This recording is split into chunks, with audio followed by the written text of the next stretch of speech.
this sort of idea when I was driving along. My sales manager was sitting beside me, and he got on the phone and he started ordering Viagra. And it was before it was for sale in boots. Okay, yeah, I was going to die. The poem is called The Stauner. I used to tell a joke about impotence, but I can't manage it the night. Because it's no funny and it wouldn't be right. Just take care, it might happen to you if you get diabetes type 2. I could see it in her eyes, we should have faced it. I'd lost my drive, or at least misplaced it. It had been a long and happy marriage, and Helen I couldn't disparage. What we once had was a life together, but now we were losing that thing as our time came to an end. That made me a lover, not merely a friend. She gave no sign that it would irk, no sly words, no smirk. And we had not spoke that which was broke. Maybe I should have seen a doctor to see if he had some pill or unction.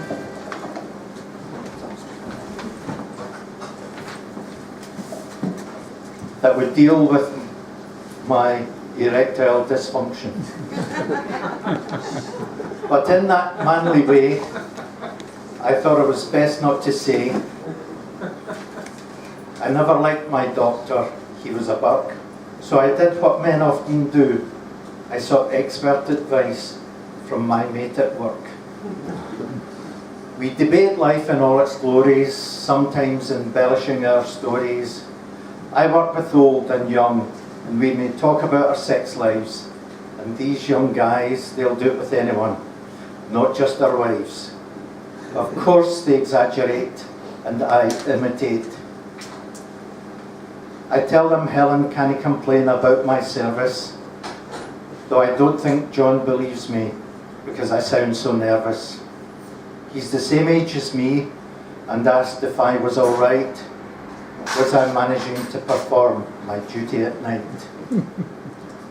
Him I couldn't kid, my failure couldn't be hid.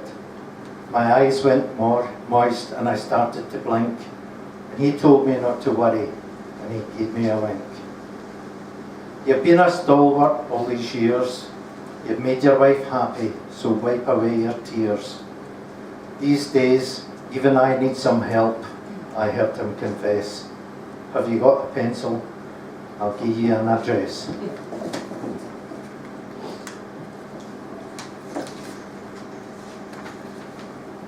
Now I live in Peebles. It's a small town over an hour from Glasgow, and there is a number of things I don't want the locals to know. So it's best you go out of town.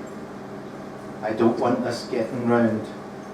I decided to take his advice, and as me and Helen get to the autumn of our lives, we want to use our time to the best. Soon I'll be the age where I have to resit my driving test. I'll sit next to some examiner who has the power to decide. Believe me, life wouldn't be worth living if I couldn't drive or ride. On the directions of my friend, I arrived in Glasgow's West End. The shop sold LPs and CDs, although there weren't many customers buying these. A few old men shuffled round wearing dirty raincoats, the place full of men who couldn't get their oats. My herringbone jacket seemed out of place, and when I looked at them, they turned their face. I stepped up to the counter and looked at the young man. He said, "Don't tell me you're a glam rock fan." I told him I had a recommendation for a certain medication from a friend called John. He said, "You want something to turn the switch on."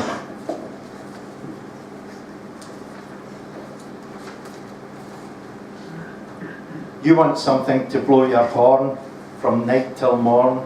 You want something to stiffen the old rod, something to make her shout, "Oh God!"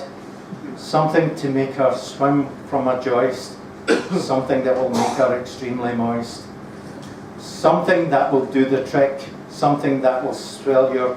Enough, I said.